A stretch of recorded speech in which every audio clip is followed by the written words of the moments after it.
এটা খুবই একটি গুরুত্বপূর্ণ বিষয়। আমরা বিশ্বাস করি আইন শৃঙ্খলা রক্ষাকারী বাহিনীর এই মুহূর্তে বাংলাদেশের স্থিতিশীলতার জন্য খুব বেশি প্রয়োজন। সেই জায়গা থেকে ফ্যাসিস্ট গভর্নমেন্ট তাদেরকে 16 বছর ধরে জাস্ট টিস্যুর মতো ইউজ করেছে। যখন যেখানে প্রয়োজন হয়েছে তাদের সকল অপকর্মকে বৈধতা দিতে, তাদের সকল অপকর্মকে প্রমোট করতে তারা এই আইন শৃঙ্খলা রক্ষাকারী বাহিনীকে ব্যবহার করেছে। সেই জায়গায় এই পুরো কোটা আন্দোলন বা গণ অভ্যুত্থানে যেমন তাদের আইন শৃঙ্খলা রক্ষাকারী বাহিনীর অতি উৎসাহী কিছু সদস্যের দায় রয়েছে, ঠিক তেমনি ফ্যাসিস্ট গভর্নমেন্টের দায়টা আরো অনেক বড়, কারণ তারা তাদেরকে এটা করতে বাধ্য করেছে, তারা তাদের চাকরির জন্য করেছে।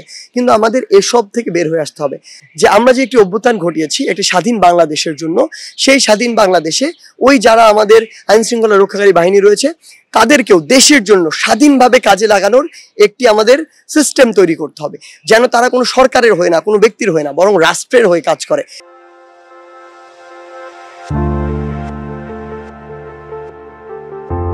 এই দায়বদ্ধতাটুকু তাদেরকে বোঝাতে হবে এবং তাদের সাথে আমাদের সম্পর্কটি সুসম্পর্কে পরিণত হওয়ার জন্য সরকারের পক্ষ থেকেও যে স্টেপ নেওয়া প্রয়োজন আমার মনে হয় নেওয়া উচিত, এবং আমাদের জনগণের পক্ষ থেকে আসলে তাদের জায়গাগুলো বুঝে অনুধাবন করে ওই সহনশীল এবং মানবিক জায়গাটুকু সৃষ্টি করা উচিত যেন সুন্দর করে দেশ পরিচালনা করা যায়।